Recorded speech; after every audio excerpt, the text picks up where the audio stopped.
Oh, I love this story. Emma joins me now alongside her husband Dave, who she met, of course, when he was a handyman on that very episode of 60 Minute Makeover. Great to see both of you. It really is. What a cracking story. I know, it's quite crazy, isn't it? It is. Now, how did it all come about? Was there a spark there, right enough? Well, I think because of the timing of everything, Yes. and we were chatting quite a lot before we actually met, and then we met as I just found out I was re-diagnosed. So there was an incredible spark, but it was in very unfortunate, unfortunate circumstances. Did you just see this woman and think, wow, I need to get in touch with her? Yeah, she got out of the car and I was with Rob Flatpack on the show and I've gone, hello.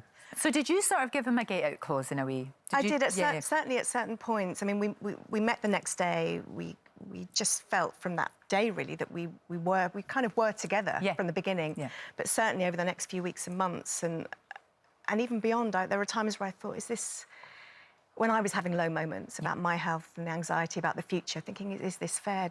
This isn't fair, you know, and seeing Dave struggle at times with being the partner of someone going through something so difficult. So, yeah, I think I did give him opportunities to run like the wind. But he was having none of it? He didn't. Having none of it? Not really. It was, you know, I just thought at the time, you know, Em's got cancer, triplets, and I lived on my own for 10 years. I got a son called George, and life was pretty easy going. Yeah. So, but I got up the next day and I thought, you know, it's not her fault, and it was a no-brainer. And then probably our first date was in the chemo ward. Pretty much, so, almost. Yeah. Really? Almost. Yeah. Kind of, almost, that was the timing of everything. I mean, it was scans, it was us meeting, scans, results, treatment began, and, you know, Dave was there from the word go. Which is fantastic. And like you said, you know, you've got a little boy, but going from just one... Yeah, a grown-up boy. He's like that now. Yeah, so. he's a big lad, he's a big lad. But going from that to the triplets, and obviously your oldest boy. Yeah, it's been a huge adjustment. Massive adjustment. That's a beautiful, beautiful photograph. That's gorgeous. Is that the wedding? Yeah, that's our wedding. Yeah, there's George in the background. Oh, handsome fella. Oh, yeah. As you would expect. As you would expect. But the two of you have gone through so much in such a short time that most relationships never would go through. Yeah. And it's very, very intense. But when you know, you know. Yeah, I think so. And I think I'd certainly never experienced such a feeling of... You can think in the past, you know, that things are right and then the challenges become too great. And with Dave, I think... I mean... I can't imagine how it must have been for him being in his shoes and falling in love with someone who potentially might not make it. Yeah. And then I think the realisation, without speaking for Dave, that actually cancer doesn't end when chemo ends. Yeah.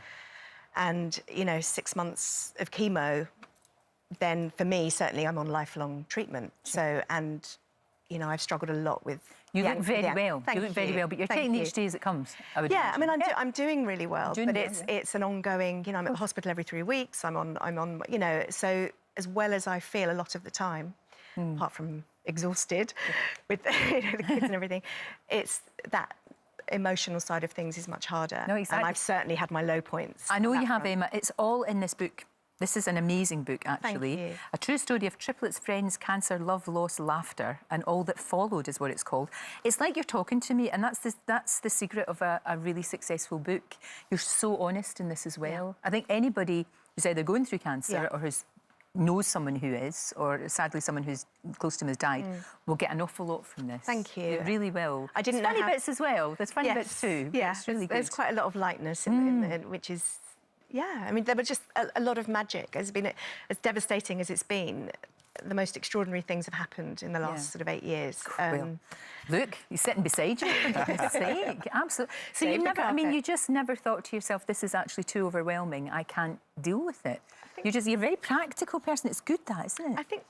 I mean, there have been times that I've thought, you know, where does this leave me in my life? And you know, sometimes for carers, you put the others first, you feel guilty if you want to talk about your own feelings, but I just got on with it and, you know, roll your sleeves up and, you know, and we still deal with ups and downs sometimes, don't we? But that's life. It's like life. It's life. Absolutely. Yeah. And Emma, wonderful to have a handyman around. It's pretty good. I mean, really. Yeah, there's always a list. That's invaluable. And kind of, I suppose we could say that Peter Andre was sort of a matchmaker, wasn't he? I think we can. He's got a little message for both of you. Here's Peter. Oh, my goodness. Dave and Emma, I'm so glad you guys found each other. I knew it was love at first sight. Who would have ever known You go into someone's house to help change their room and you end up changing their life. Oh, that's so... Love it. May you have many, many happy years together. I'm glad I witnessed the romance start. He sure did, didn't he? Oh, That's Pete. in the passenger. He wasn't driving. We have to say he wasn't driving. No, he wasn't driving. The only thing was ups and downs and all of that. Yeah. I mean, the wedding was lovely. We saw the photographs. Honeymoon was a wee bit of a disaster. Honeymoon was pretty grim. All the wonderful friends that had contributed to our honeymoon fund, but I was in a bad place around that time. I was really struggling with the anxiety of things. And I know that other friends or people I know that go through cancer treatment, a no-caller ID, an unknown call on your phone can trigger all sorts. And I had a call from the hospital a couple of days before, and it ended up being nothing, but it sent me into a very, very kind of dark place. Right. And just that catastrophising, and I'm normally worrying about something physically. Yeah. So unfortunately, you take yourself wherever you go, don't you? And on the honeymoon, I just didn't manage to get on top of So that. it wasn't a great honeymoon? It wasn't great. No, It wasn't that's the really... That's a shame, because, you know, I know. your honeymoon should be something that you look back on and you think, that was amazing, and we had such a good time. Well, look, we thought it would be a nice idea. We've got a wee present for you, if you want to have that. We told your story to Destinology and Elunia da Gulf Villas. Elunia da Gulf Villas. They're going to send not just you two, everybody's coming. Sorry, that I know, all 6 of you are going on a holiday of a lifetime. Oh, You that's absolutely lovely. That's deserve gonna it. bring me to tears. No, that's okay. If anybody deserves it, it's you two. Oh, wow. You've been Thank through you. such a lot. You're Thank still you. smiling, looking beautiful, writing about it, helping other people. Thank you so Oh, Will you much. send me a amazing. post? Do we still send postcards? We will send a postcard. I don't know if we still do. Will you send me photos? We will do. It's great to see you both. Thank you you so so much. much. Enjoy, So enjoy. much. Thank you.